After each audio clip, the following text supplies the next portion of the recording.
A lot of times agents are really pushing to get the clients or prospects into a home. Like, let's start showing them. Great. No. Hold back and have a conversation beforehand.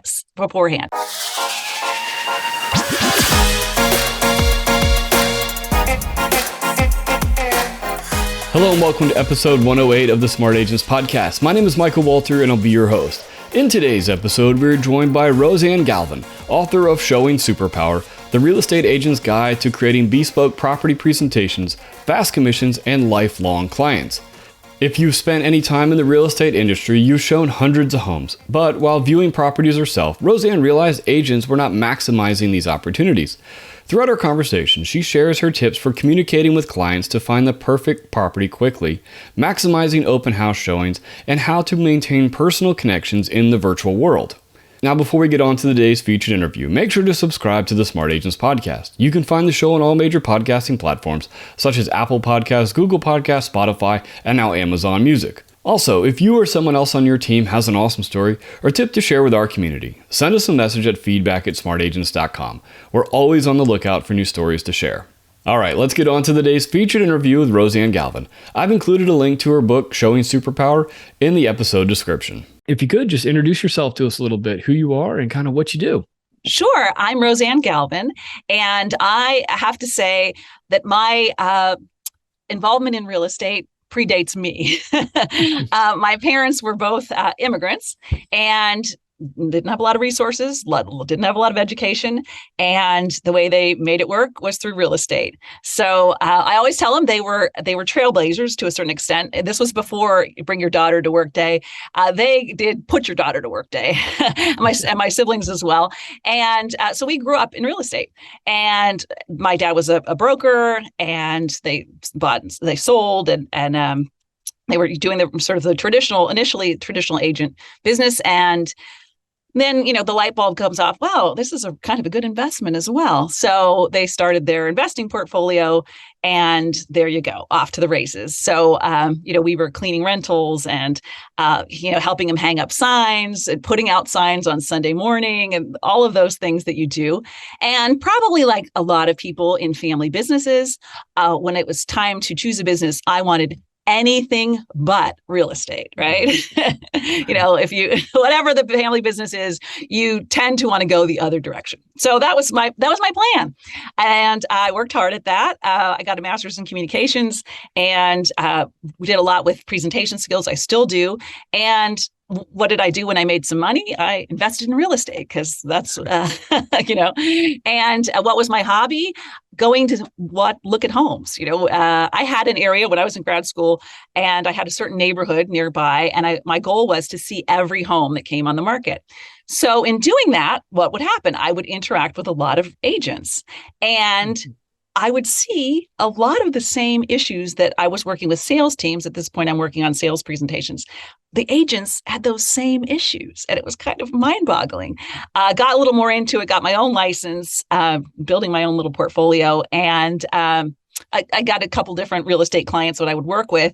And my big thing was the showing piece of it. There's so much out there, and I think agents, new and seasoned, get focused on lead gen, all the things just to get the people in front of them, right? Get their prospects in front of them. And once they get them there, what do? They, the house is ready. They open the door and say, take a look around. Let me know if you have any questions.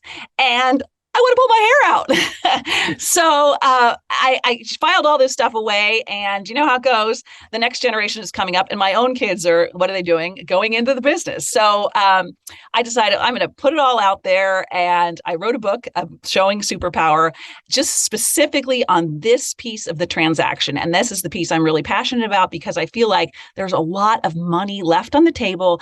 There are a lot of commissions that take way longer to earn because agents are not maximizing that time they have with their prospects in the homes.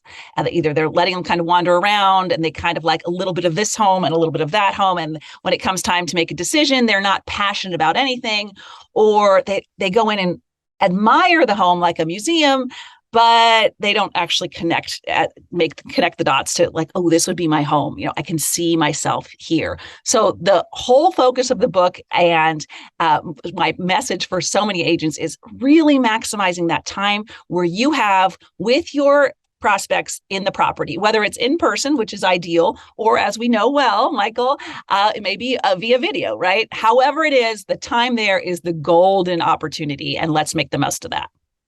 Right. So let's kind of, dive into that a little bit. And I got to imagine you're not just talking about getting their feedback on what the house looks like, but really connecting and building those personal relationships as well. Exactly. So one of the things, I have 10 commandments in the book, and one of them is thou shalt have an open heart, an open mind, and an open hand. So you have to really know that this transaction, which for agents becomes, what is that? Transactional, right? This is a huge deal for the people that are in front of you. This is their home. This is their life, their family, their future.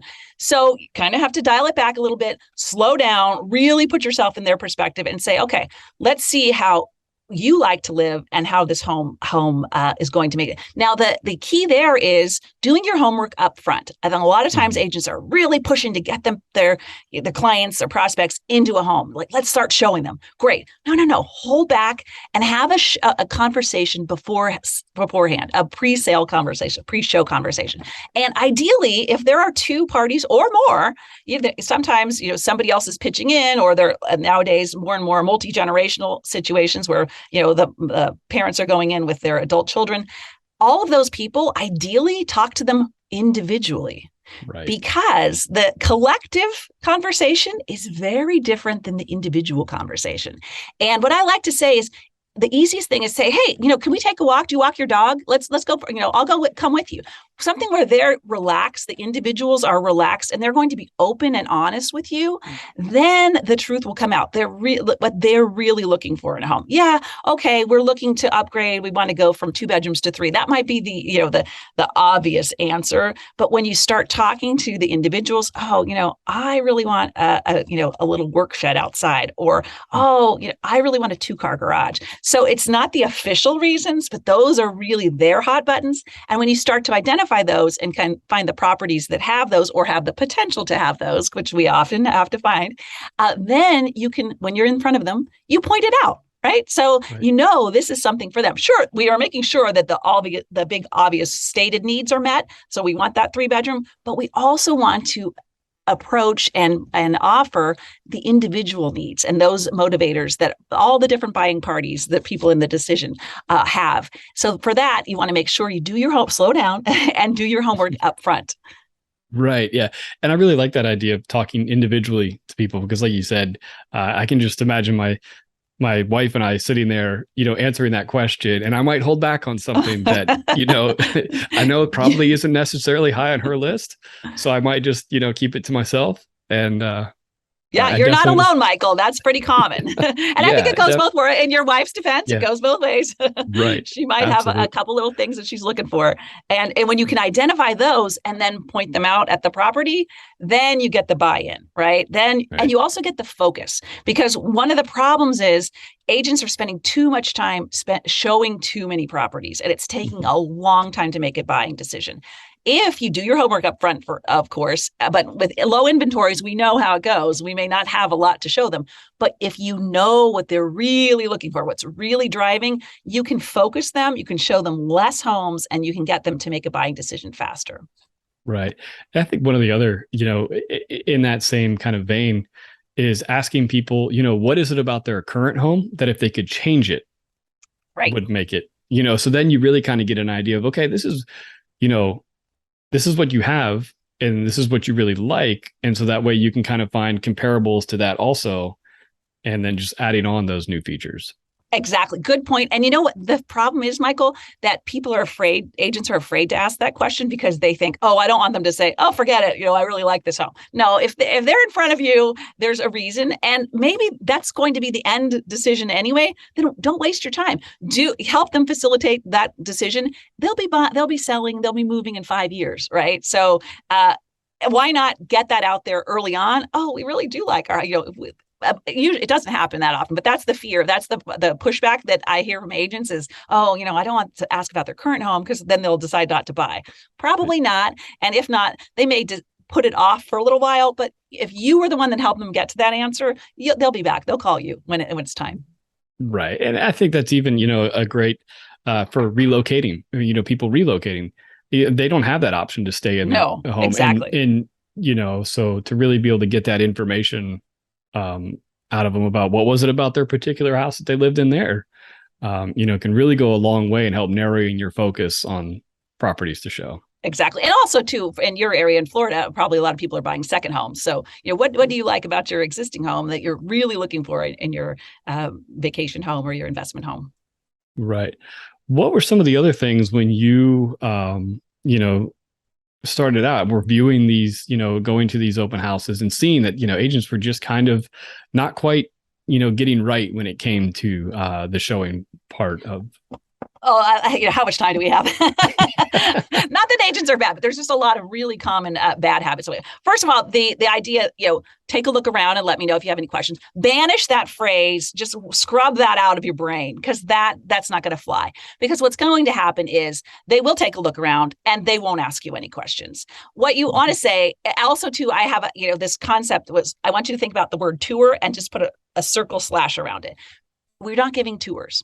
Think about it. When was the last time you went on a tour? Maybe you went to a museum and you had a tour, right? So the tour guide is in front. They have all the answers. You are you're on the tour and you're just being quiet. You might make a little comment to whoever you're with, but in general, the tour guide is in control. You want to flip that completely because you want your prospects to be in control. First of all, because you've had that pre-show conversation, you know what they're looking for. Also, you're going to engage them. Say, oh, go ahead and open that door. See the closet there on your left? Go ahead, Michael, and open that. Give that open that up and let's see what's in there. So, and P.S., you've done your homework. You've seen the property. No surprise. We all have agents that have great, there's whole podcasts about all the crazy things that can happen when you open that door. So you've gone through it ahead of time, right? So, but for example, that, the husband is an avid cook and we have a husband-wife situation. So you're going to say, hey, Michael, what do you check out this range? Look, go ahead and give that, open that up. And wouldn't it be nice to, cook on all 6 burners? Whatever it is that's motivating them, you're really individualizing it. You're not going one property, even though it's the same property, it's not the same thing for different groups of prospects. So every single time it has to be fully customized. They're engaged. You want them to touch things. Go ahead and, feel how smooth that marble countertop is. Or, oh, wow, can you feel that extra thick padding in this carpet? Feels so good under your feet. Now you're getting them engaged. You're engaging their senses. They're interacting with the property. That's going to help them remember the property if they've looked at 4 or 5, because that goes like, oh, which one was that? Was that the one with the brown shingles? And usually if they have to do that, it's bad things that they remember, So you don't want that. So you want to make an impact with every property every time you're in front of there. So you're going to get out of this concept of touring and, this is how I show this property. No. You don't show that property one way. You show it depending on who's in front of you and what they're looking for. The other thing is ask me if you have any questions. Again, scrub that from your vocabulary and turn back and say, what questions can I answer? What questions do you have? Because then it puts the onus on them. Even if they don't have any questions, they'll think of something just to get the conversation started. So now, okay, this is something they're asking about. Oh, they're asking about the yard for their dog. Are there dog parks around? Now you know that, okay, there's somebody, a 4-legged friend who's part of this buying decision. Now you know what their priorities. So let them do that ahead of time. Also, the concept of having an open house and standing at the front and you're just having them sign in and you hand them.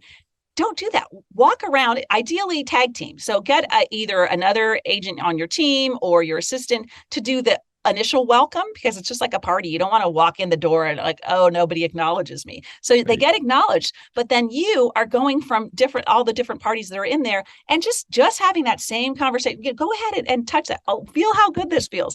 Look at the view. You're engaging their senses. So they're making an impact. And now once you do that, you've made an impact on them. So they're, oh, okay, it's not just the home. Now I'm making a connection with the agent, which if it's an open house, you need that. Those are key prospects.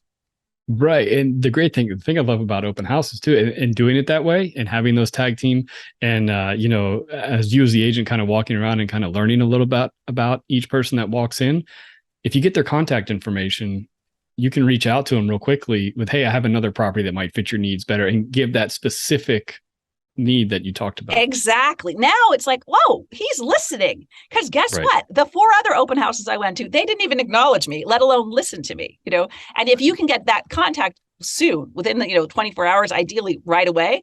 Hey, I'm just wrapping up with this open house, but I'd be happy to show you this property down. Want to meet me there, or I can meet you at Starbucks and we can talk about what you're really looking for. So Right. get them while they're hot. Yeah, absolutely.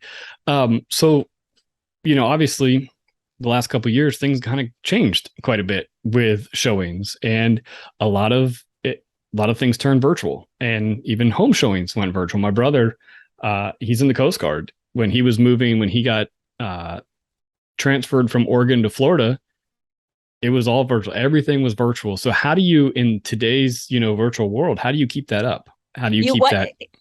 Yes, that's really important. And we're going that direction, right? So here's what I say. The more high tech it is, the more high touch you have to be. So what does this mean? I want you not to be doing slick 3D. People have, they spend a lot of money. They get 3D tours. Those are lovely. But guess what? There's no connection there.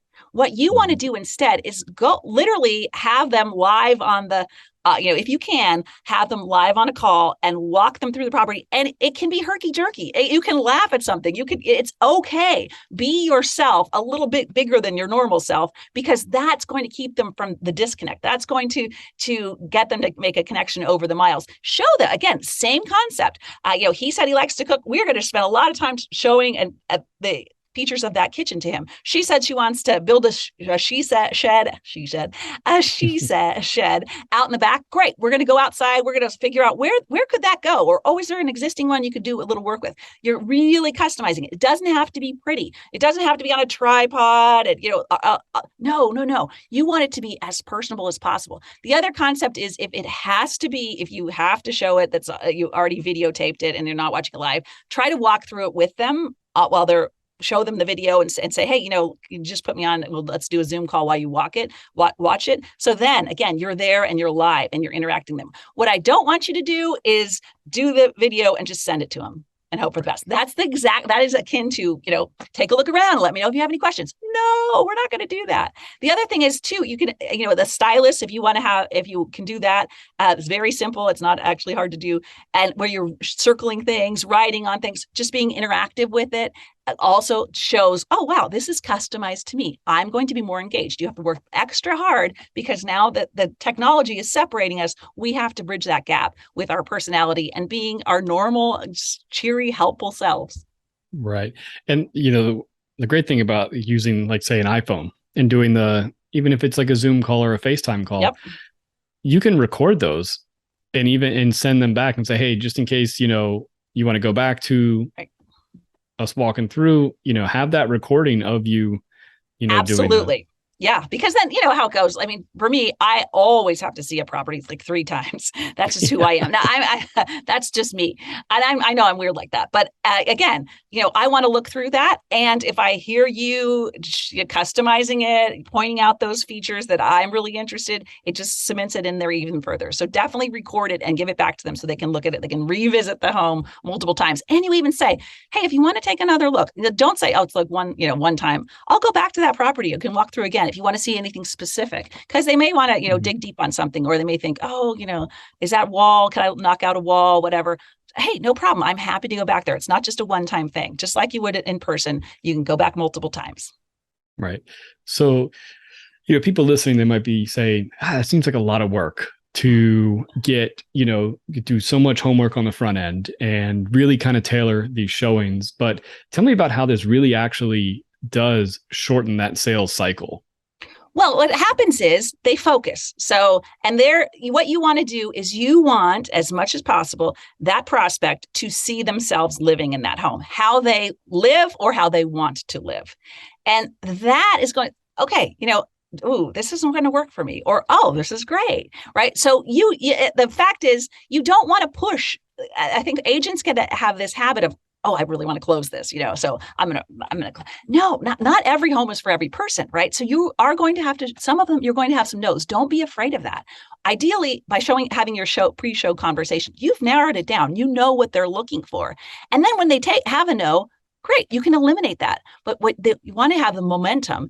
And one of the ways to do that, in addition to the pre-show conversation, is tell them ahead of time exactly what to expect. Give them an outline of, here's what I'll show you some properties. If you like some, you can put in an offer. Usually we'll hear, the turnaround time will be, it depends on your market. As we know, that's always changing. So give them ahead, sort of the 30,000-foot view of how this whole transaction is going to take place from start to keys. Let them know what to expect, because the unknown is not often addressed, and that will stall the progress. So by doing your homework, showing them properties that fit within their parameters, whether they're the official ones or the individually expressed ones, and then having them understand the whole process, that will keep the momentum going. Never leave them in the dark. What happens a lot of times, I want to get this under contract. We write an offer and we send the offer, and we don't hear anything for a couple of days. Well, the prospects, they've gone from, hiring the moving van to, it's not happening for me. And then they're kind of justifying, I didn't really like this, and this. No. Every single day you're checking in with them, ideally face-to-face. Video calls and even video messages really, really help with bridging that anxiety and helping lower that, just to see your face and have them know that you are specifically thinking about them, not a generic, I send out a Monday morning email. That's great, but that's not what they want. They want, hey, Pam and Armin, here's what's going on. I submitted it. I called the agent. We're waiting to hear back. If I don't hear from them by 5, I'm going to give them another quick call. Whatever it is, let them know exactly where they are in the process. So then they feel like, okay, we're going somewhere. Right. And at the end of the day, by doing all these things and by doing, really creating those personal connections with these clients, you're creating lifelong clients, because they're never going to go to someone else if you've done this. You have hit, yes, exactly it, Michael. That's exactly what it is. It's lifelong clients, because they feel like you have served them above and beyond what they expected, and now they're there. They're in your sphere forever. So hang on, nurture those relationships, and then they'll have their kids and their grandparents, their aunts and uncles. You'll get them all, get the whole family. And rightfully so, because you have distinguished yourself by taking that time at the upfront and keeping them going all along the way. It doesn't take that much more time or more effort, but it's just keeping that personal engagement going. Right. Yeah. And I think honestly, that's with everybody I talk to, when people's businesses really started taking off is when they started getting those repeat customers and those clients that are referring all their friends and their family. Absolutely. That's when the magic happens. A couple years in, and you start to see the fruits of it's a long-term game. So people think, I'm going to get my license and this is going to be great. It can be great, but more often it's a slow burn. And that's unfortunately why, there's so much churn rate. So many people start up and then they fizzle out. So my thing is, you keep focused on the really important parts. Lead generation is super important, and building your sphere is important. And when you get them in front of you, don't just open that door and say, hey, take a look around. Let me know. You are right there with them, showing them that property as they will live, because then they're making the connection. Right. So before we wrap up, tell me where we can find your book. And Amazon, where you can find everything, right? You can find the book, which is Showing Superpower. And it's funny you said lifelong clients, because the subtitle is The Real Estate Agent's Guide to Creating Bespoke Property Presentations. So we're customized, just made for them, faster commissions and lifelong clients. So you can get that via Amazon, a regular old fashioned book. You can get an ebook, you can get an audiobook, you can get all three. Awesome. And it's Roseann Galvan. Yeah. And we will certainly have a link for it in the episode description. So great. I appreciate it. Right there. Yeah. And it's a great business. My thing is for people, just hang in there, because it gets better. It gets greater later. Hang in there. Right. Well, and the other thing, it just by doing these things and by really customizing, each transaction really, and really kind of like thinking about the personal relationship, is you're going to weather whatever market ups and downs come and go.